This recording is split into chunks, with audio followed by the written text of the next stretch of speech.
Hey everyone! Still confused about protein? Let's bust 3 common myths that might be holding you back. Myth number 1. Eating too much protein will damage your kidneys. The truth. If you're a healthy person, that's simply not true. Research shows that high-protein diets are safe, unless you already have kidney disease. Myth number 2. You must drink a protein shake right after your workout, or you'll lose your gains. Nope. The so-called anabolic window isn't just 5 minutes.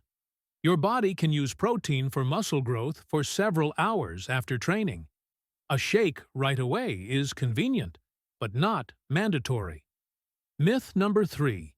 You can only absorb 30 grams of protein per meal. Wrong again. Your body doesn't just throw away extra protein, it digests it at different speeds and still uses it to build muscle. So, don't fall for these protein myths. Focus on your total daily intake. Eat enough protein, and your muscles will thank you.